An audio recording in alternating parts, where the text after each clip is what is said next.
Hello everyone, welcome to another session on Learning Glass. Today we're going to talk about flames, so specifically a laminar opposed flow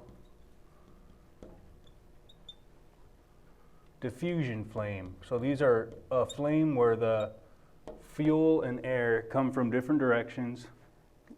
Specifically, they are perpendicular to each other, or they're parallel to each other, but they're going to hit and make a perpendicular plane where the momentum of the fuel side, the momentum of the air side forms a stagnation plane.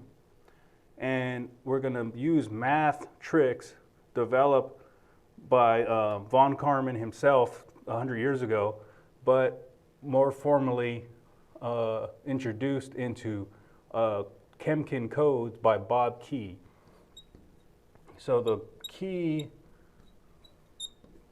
formulation is what we'll follow closely here, and it started from the mathematician, physics, arithmochemistry of Theodore von Karman in developing the math behind the fluid mechanics and the chemistry. So what this flame looks like is similar to what exists in labs still to this day, very useful configuration. It's relatively simple, and what it typically is a nozzle with one side of the air side, for example here, and a fuel side. So it's two nozzles pointing at each other. And if this is the oxidizer side, the oxidizer nozzle, this is the fuel nozzle. Flows will be shooting at each other, and at a given mass flux or momentum, you can denote it as the density of the flow times the velocity of the flow. And then so it's opposed flow because they're on the same axis, but they're pointing at each other. There's going to be some momentum, and depending on how the balance of these flows work out in this reaction domain denoted as L, you guys see that? Yeah, this domain L, and for a typical nozzle size given by a diameter D, you can make this configuration, and depending on how the momentum balances out, you would have the velocities going in opposite directions canceling out. So if this were L over 2, well, from our eyeballs, that's what I try to draw, but so the velocity here would be 0 at L over 2 in the middle if the momentums balance.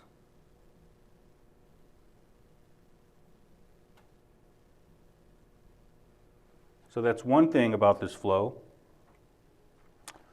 And so specifying the orientation, if this is cylindrical, meaning that the flows are coming from circular nozzles, you can characterize this in cylindrical coordinates, which would be x and r, such that this would be your axial x direction, this will be your radial r direction, and the velocity is u, and the radial velocity is v.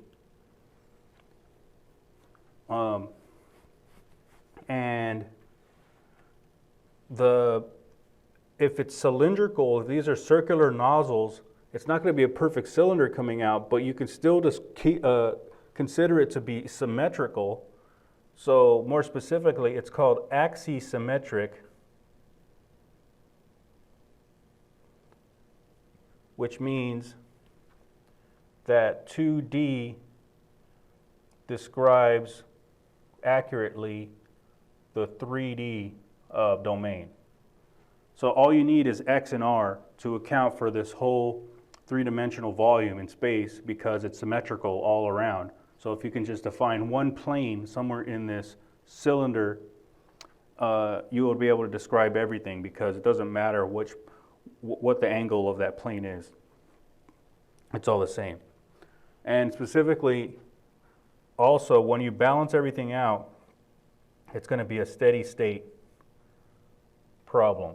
There's not going to be any time dependence on any of these processes that we're going to talk about. Okay, so what happens is, if this is the fuel side, you'll have this stagnation flow set up.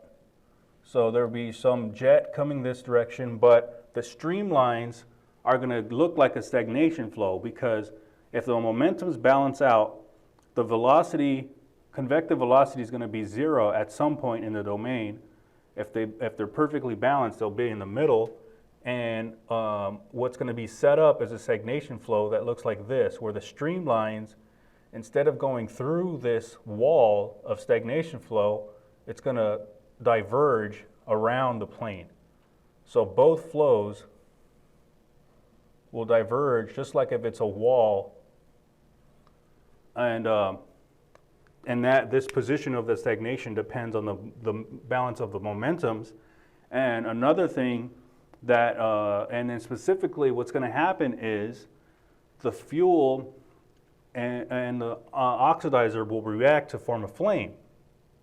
And in most cases, when you just have most of the mass comes from the air, what happens is across the stagnation plane, you form a diffusion flame. So this would be the flame position.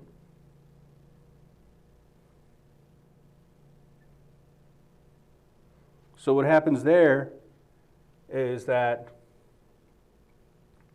fuel diffuses. Instead of convectively transporting, the velocity is zero. The convective momentum doesn't bring it here. It's the diffusion of the molecules propagating towards this plane here, a different plane. Diffuses across stagnation plane. So there's a flame sitting there at steady state. It looks like a flat disc because it's coming from a cylindrical nozzle or a circular nozzle, and so it's an axisymmetric flow, and it looks like a flat plane because it's relatively one-dimensional, where there are two flows on the same axis.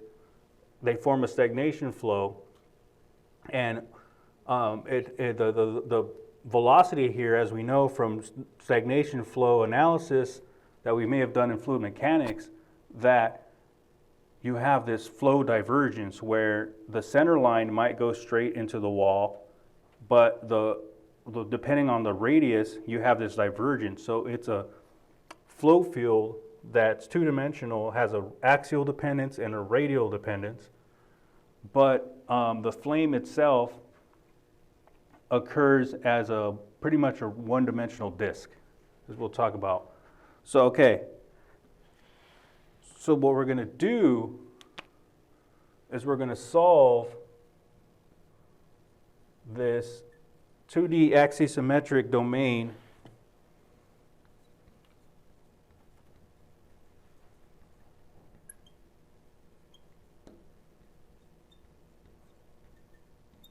using similarity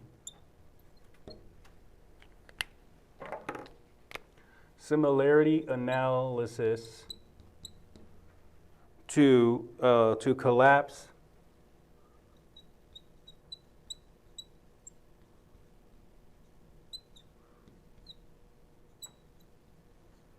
so this is a two-dimensional cylindrical coordinates in x and r, but we're going to apply the scaling analysis, similarity analysis, to show that you can express the two dimensions in terms of x, and if you do it right, you can solve both the radial and axial governing equations only in terms of one variable.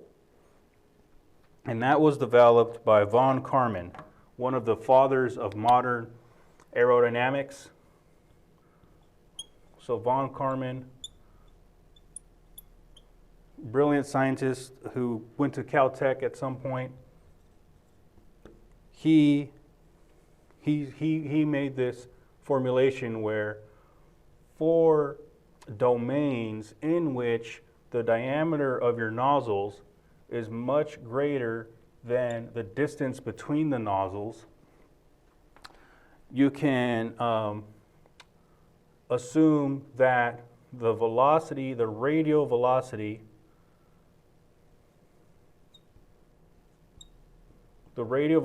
which is a function of both axial distance and radial distance, is some function of x and a linear dependence on r. So this radial velocity has a linear dependence on the radial position, and that's pretty accurate for these wide domains. Doesn't look wide here, but it's most accurate if it's the diameter is much bigger than the distance. So that type of aspect ratio. You can define a similarity variable. So I'm going to erase this part here. So we're going to use a scaling analysis. So the scaling is that if the radial velocity only depends linearly on r, that allows us to simplify the equations, as we'll talk about now. And we're going to introduce some new variables to allow us to simplify these two-dimensional equations.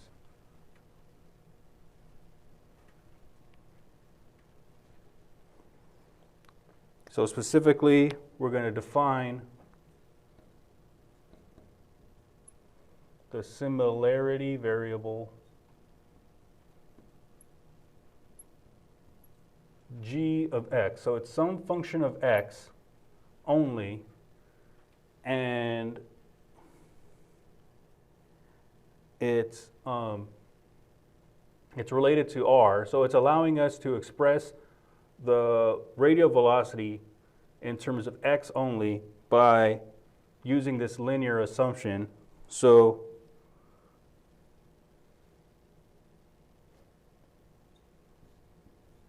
if you take the ratio of the radial velocity by r, you can define a new function that's only dependent on x. So this is the radial velocity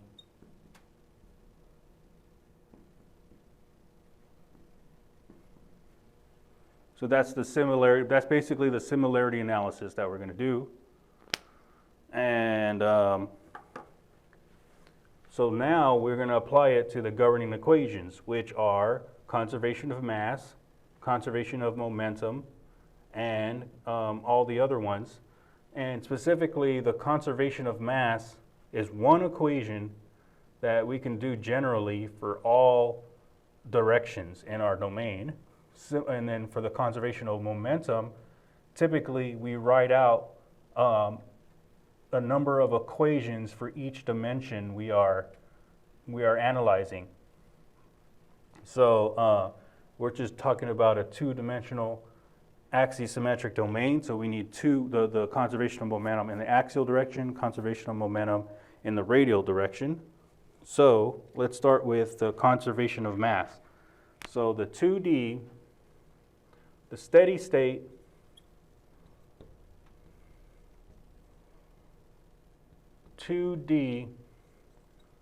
conservation of mass also known as the continuity equation. That's another way of saying a conservation of mass. So for 2D steady state, x and r, the axisymmetric, did I write axisymmetric? So axisymmetric, it looks like this in the radial coordinates. In the x direction, you have this mass going across the planes, the planes in the axial direction. And in the radial cylinder, you have some mass crossing this cylinder coordinate.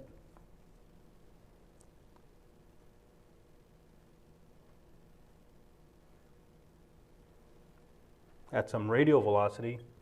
If it's steady state, this equals 0. There's no time dependence. So we define this similarity variable, which allows us to simplify this RV term here, which we'll show. And to keep it consistent, we're going to define another, we're going to express the axial dependence with a specific function of fx is just another way to write this axial velocity.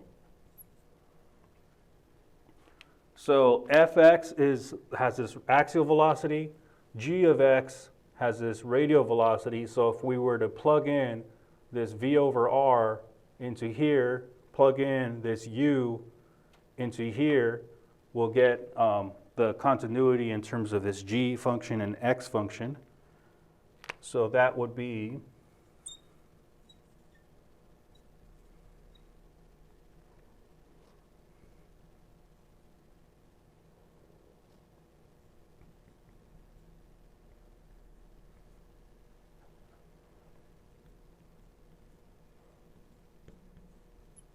so plugging in this g of x into here, it would be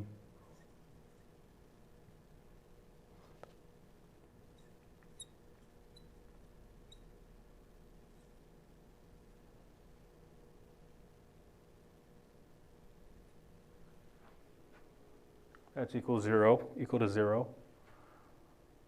So we can cancel out these density terms here. These cancel out here. This becomes r squared. This g of x it's not a function of r, so you can bring this whole function out of this derivative here. So by doing that, we can simplify things. So it would look like 2 partial derivative of this function of x with x plus 1 over r g of x, negative g of x, this negative sign. And then you have these r functions inside, where now you have r squared with these the way that we define this similarity variable. Okay, so that simplifies things because now we know the derivative of r with r squared with respect to r. So that's a function of r alone, and we can explicitly simplify this expression. So the derivative of r squared with respect to r is just 2r. So making that change. And another thing is that we can convert this to the total derivative because this is only a function of x, so it's no longer a partial.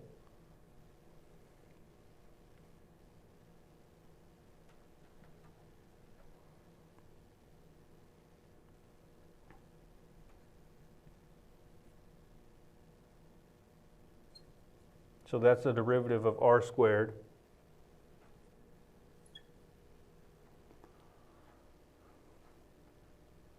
So that's getting simpler. So what we see here is that the r's are going to cancel out. This is the ratio of 2 r's is 1. And then we can take out these 2's because we can divide by 2 on either side. So that's what we get.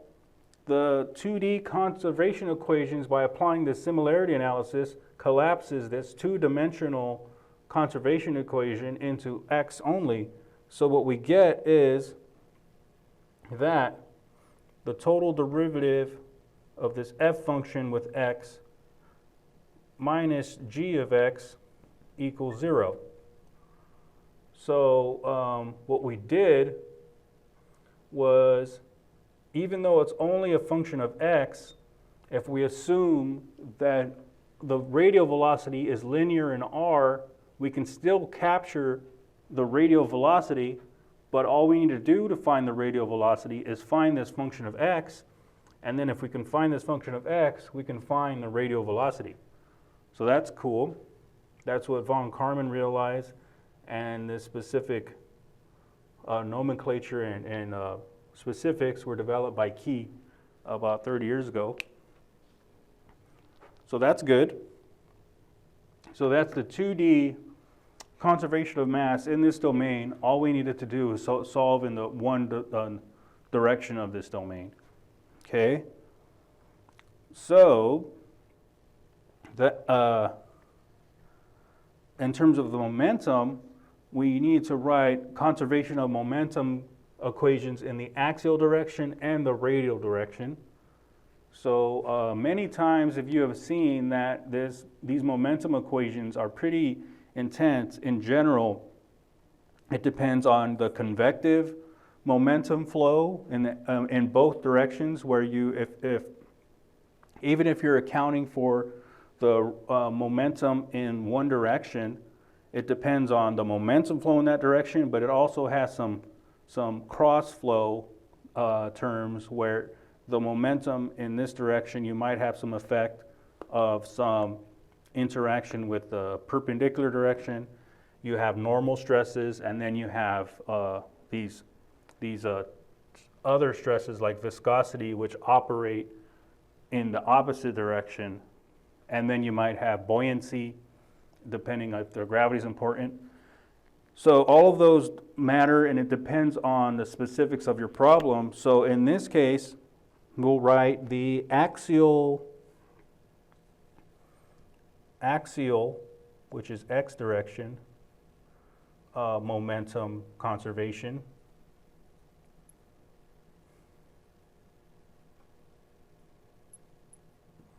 So that is this normal stress in terms of pressure, dptx minus, and we'll do it in terms of these similarity variable,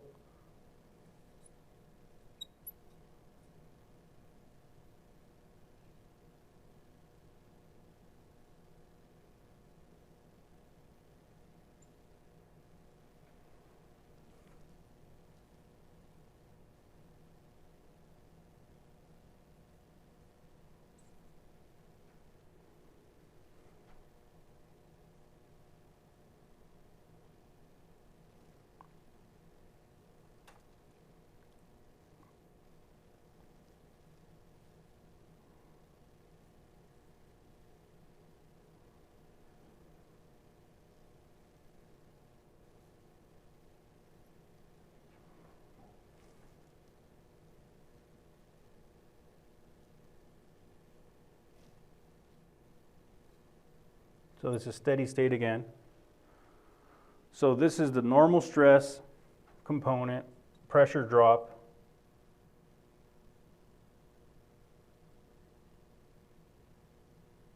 These are your convective momentum terms in the x and the y direction.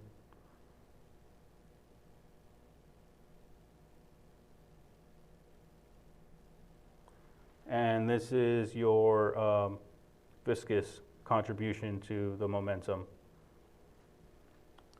So that's in the x direction. And what we'll do, so we'll just circle this one. This is basically it. I'll talk a little bit more about this next. And so the radial direction, if we're talking about this radial momentum, what's been shown for this counterflow is that this convection momentum doesn't come into play. You can satisfy this axial momentum equation by ignoring these convection momentum terms and even ignoring the viscous force in the radial direction. So that's what's done in the stagnation flows, and what that looks like specifically is a simple expression for the radial momentum.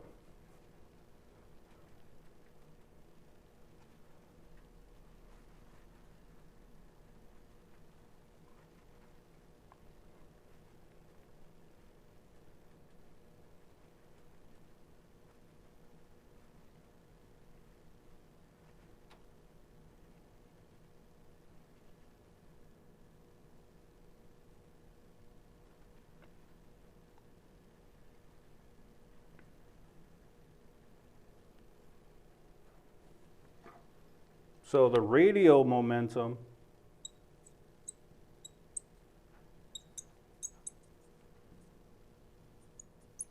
the R direction, it's a much simpler expression where it's been shown that all you need to do is to keep track of this radial pressure gradient, but even more simpler, that it's just some constant, some scalar value that stays constant throughout this whole domain, and we define as h. So this is a constant scalar. And another thing that's important for this radial and axial momentum is that under the low Mach number assumption, which is a thing in fluid mechanics,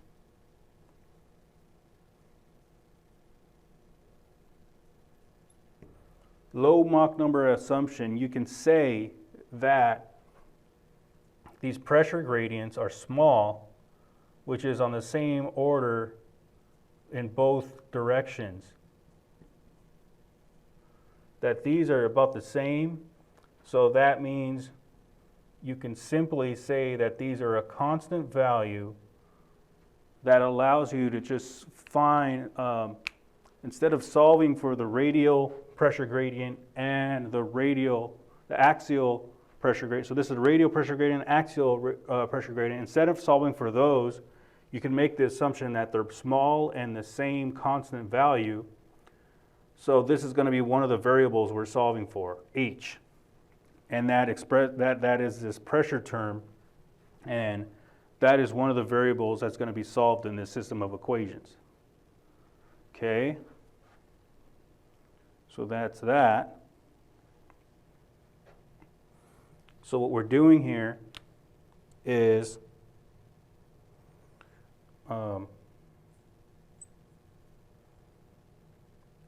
F, G, and H are found by solving the momentum, the continuity, and momentum equations.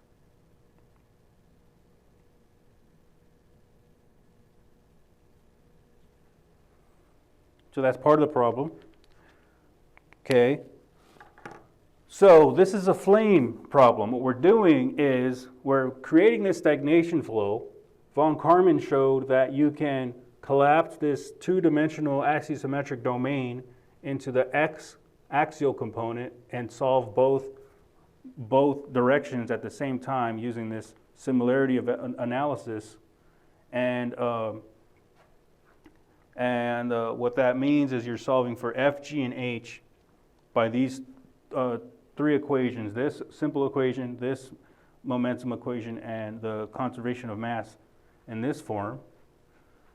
But what we're doing on top of that is also trying to describe this flame.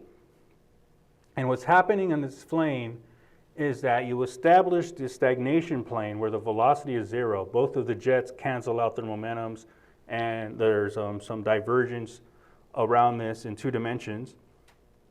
But at some point in this domain, what happens is, even though the convective momentum is zero and the fuel no longer travels convectively across this plane, the streamlines diverge around the plane, you still have transport of the fuel by diffusion at a rate to establish this flame. So as we remember from diffusion flames, when you have two flows, the fusion flame set up, it's non-premixed, they're coming from different directions. The flame itself sits at a position such that the position is governed by the diffusion fields, the concentration gradients set up by the fuel and the oxidizer. So at this point here, there's going to be some finite flux of fuel mass coming towards the flame, a finite flux of air oxidizer mass coming towards the flame from the opposite direction, and the ratio that they meet each other is the stoichiometric ratio, such that they can react and collide at the proper proportions to carry out this combustion. So the question is, what is this diffusion rate going across the flame? That's an important part, and it doesn't contribute much directly to the momentum, because the source of that flux is not momentum, it's Brownian motion, this random motion in all directions, depending on the concentration, this distribution in space, that can just quantify this flux. So let's now talk about the diffusion fluxes.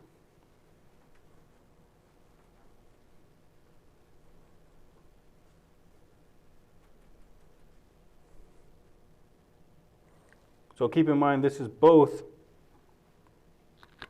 So these are all function of x. So x solution gives U and R.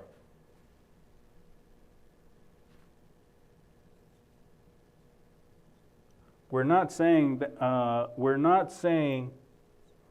that we're ignoring the radial momentum, we're ignoring the radial velocity. We're saying that to find the radial velocity and the radial momentum, we only need to solve this formulation in the variable of x. That's what we did.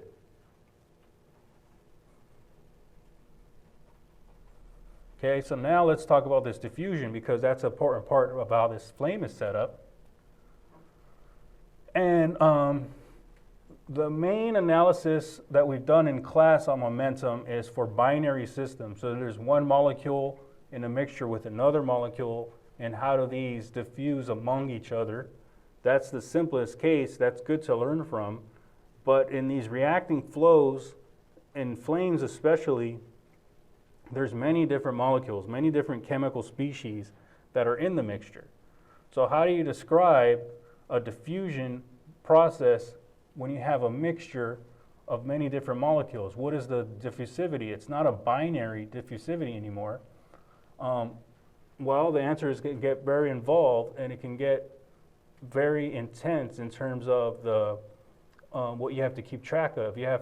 One way to do it is to keep track of the binary diffusion coefficients for every pair of interaction and every possible pair of molecules, which is done, and it's more accurate if you do it that way. But we're not going to take that approach. Instead of doing the so-called multi-component formulation where it's more accurately keeping track of each individual case of diffusion pairs, we're going to show today the so-called mixture average. So the fuel diffuses across this plane. So now we're going to describe this diffusion. And we're going to take this mixture average diffusion formulation.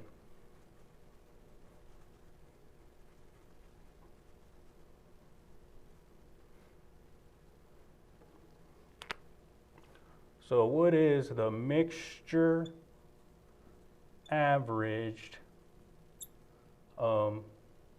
diffusion coefficient? Well, what you say is that there's some species K, and we're going to describe the diffusivity of this species K with the whole mixture. So it's, instead of being a binary DAB, it's binary K with the whole mixture on average. And you just define this like so. Depends on the mass fraction and it depends on the mole fraction.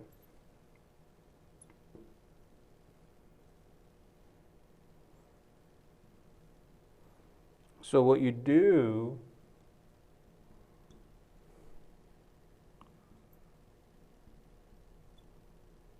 is you take all the binary coefficients and you take some average of those. You say this mole fraction of my specific component I care about, this is J here, the mole fraction of the component I care about, you average this out by each individual possible pair that's in the mixture. There might be 100 different species in your mechanism that you're trying to use to solve this flame problem. So we go across each pair in the 100 species, and you, depending on the mole fraction and depending on this binary diffusivity, you can average out what this particular species interacts with the whole mixture. So it depends on the mass fraction, mass frac, and the mole frac. Mole frac, mole fraction, mass fraction. And what you're doing is you're finding the diffusivity of some species K with, the whole mixture, with the rest of mixture.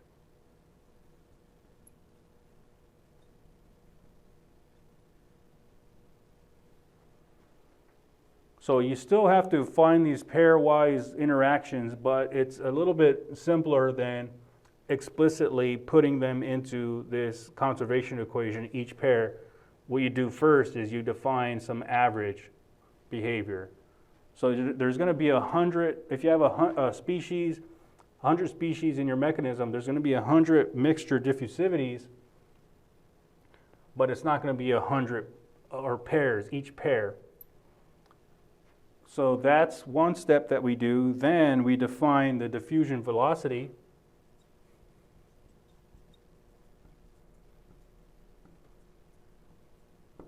And the way that you write, diffusion velocity. And the way that you write the diffusion velocity depends on how you define your diffusivity. And in this mixture average formulation, we're going to say that the velocity of the diffusion of species K, that's how it's typically written in ChemChin, it's that some V of K meaning it's the specific species, how it diffuses. As we know, that depends on the mass and the size. It's depends on the mole fraction, depends on this mixture diffusivity, and depends on the mole gradient.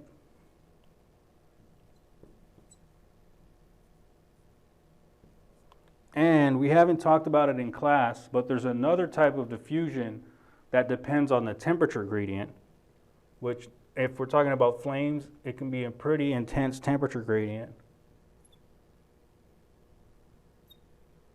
So this is the thermal velocity, the thermal diffusivity.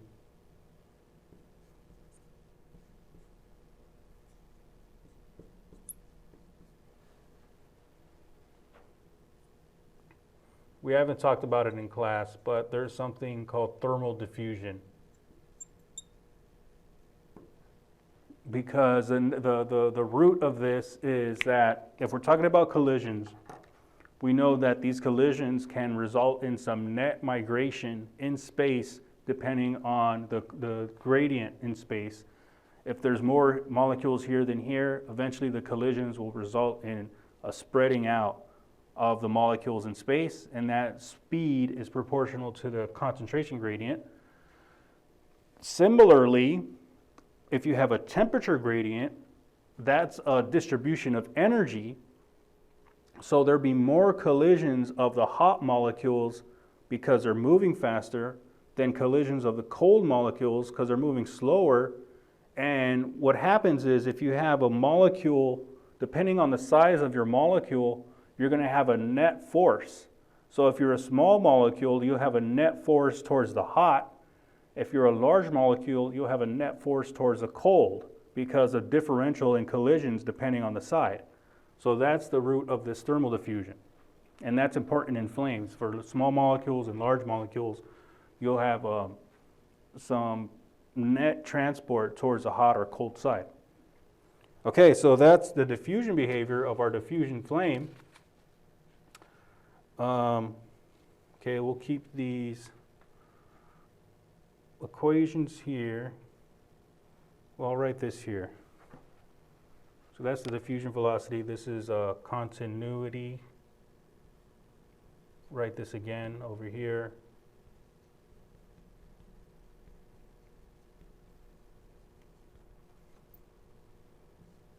And again, even though it's in the x direction only, it's capturing both the axial and radial conservation of mass.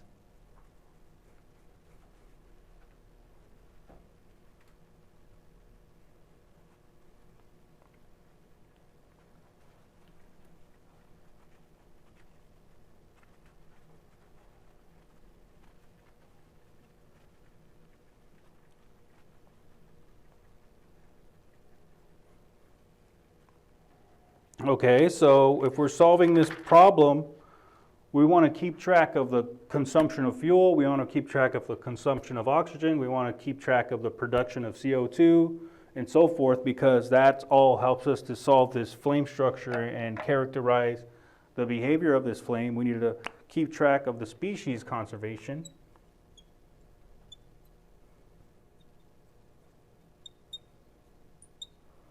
And that looks like this. And we're going to ignore the radial dependence. It's not as important as the axial.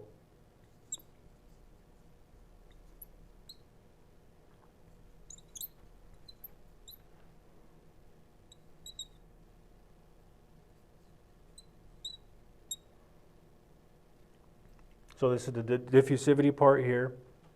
And then we might have this source term of molar production.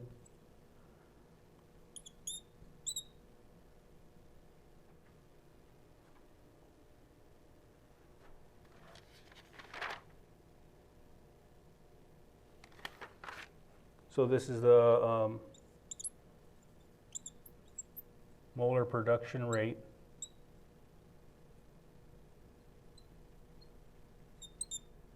That depends on the chemistry.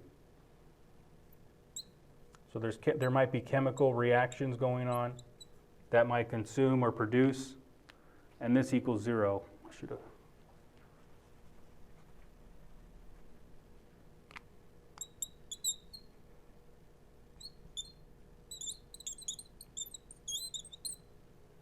The molar production rate, depending on the chemical reactions, the rate of the reactions.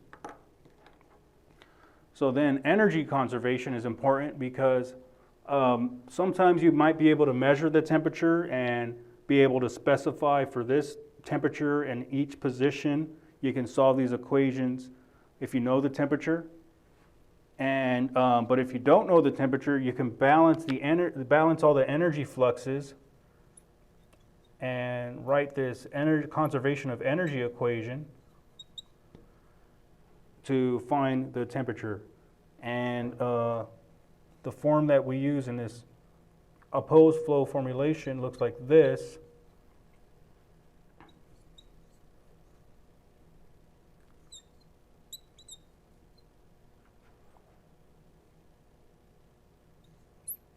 So this is thermal diffusivity.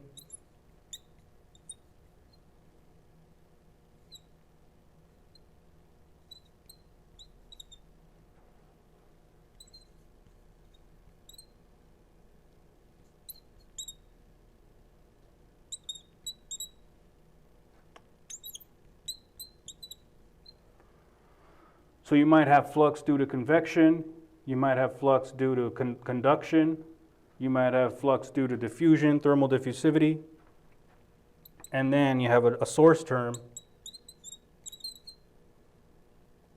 So depending on the rate of reactions at steady state, so this would be reactions, chemistry. So exothermic reactions might release heat, or we can express this more precisely in terms of enthalpy change. This is diffusion. This is conduction. This is convection. So those will be your equations. And so the idea is to formulate this system of equations only in X. The momentum and conservation of mass equation are in X only, but we showed that they capture the axial and radial behavior, but we're ignoring, in the case of the species and energy, the direction of the energy, because it's been shown to most only be in the X direction pretty much. So we have 5 equations. So these depend on X only, species and, so now the question, okay, what is the boundary conditions?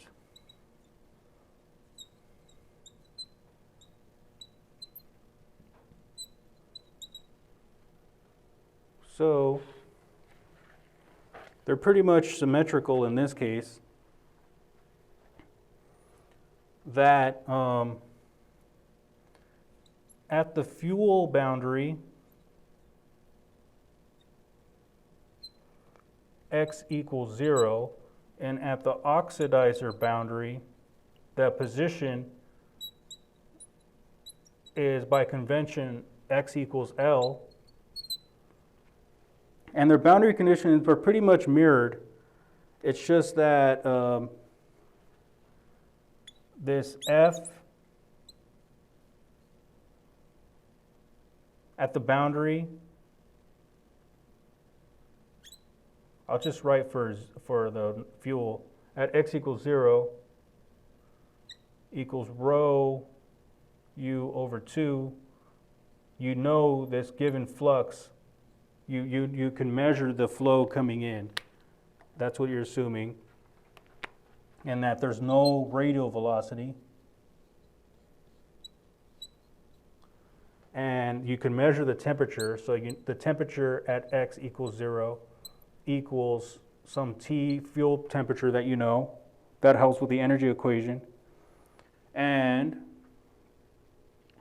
another thing that's useful, that's interesting, is that you know the max, the flux, the flow rate coming in, and what you do is you say that there's a given mass flux coming in, but for a specific species, you might potentially have diffusion of species coming backwards. So that in some cases is important. So what we're going to say is the known mass flux coming in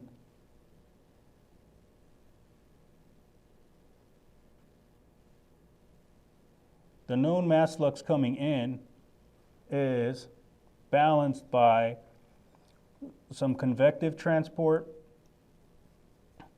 plus some diffusive transport.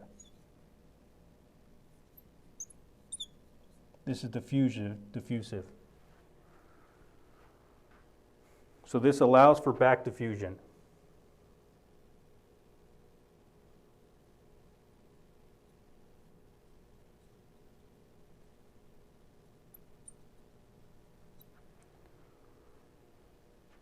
Okay, so that's what we did. And the whole point of this, what we have established, is we have 5 equations: continuity, axial momentum, I erased the radial momentum, we have, this is 1, 2, h is 3, the radial momentum, so that's 3, species conservation is 4, energy equation is 5. Those are 5 equations. Some are just ordinary differential equations because they're only in x, ODEs. So it's 5 equations, 5 variables. 5 equations, 5 unknowns, which are this f function, g function, h constant, the temperature, and the mass fraction. So you need to solve for the mass fraction to balance the species. And note, of course, that yk is a type of variable where it depends on n species that you have. If you have 100 species, you have to find 100 y values and have 100 species conservation equations. But the idea is that 5 equations where the species conservation is one of those equations and the actual number depends on how many species you have. So that's what we do. And the radial velocity can be found if once you solve x, once you solve for this, you can find the radial velocity.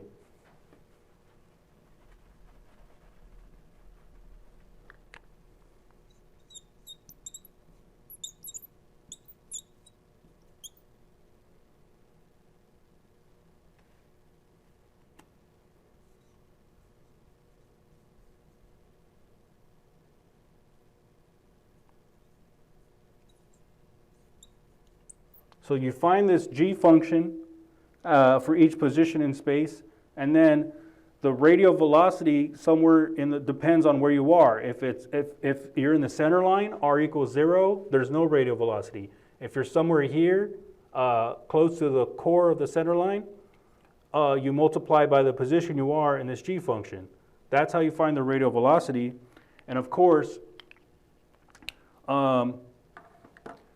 so what we're doing here is we're solving this two-dimensional axisymmetric flow field, but we've established that it pretty much only works at the core. That's one of the constraints we had on the similarity analysis, was that for diameters much greater than the distance between them, so that's another way of saying close to the core. So note the edge of flame is ignored. So this formulation doesn't tell you how valid this is. It tells you somewhere in the vicinity, that's what it says, but it doesn't tell you exactly where to stop, because of course if we try to find the radial velocity all the way out here, it won't work because the flame only exists at some size relative to the nozzle. So we can't find the edge effect here, of course. But what we can find, for example, at the center line,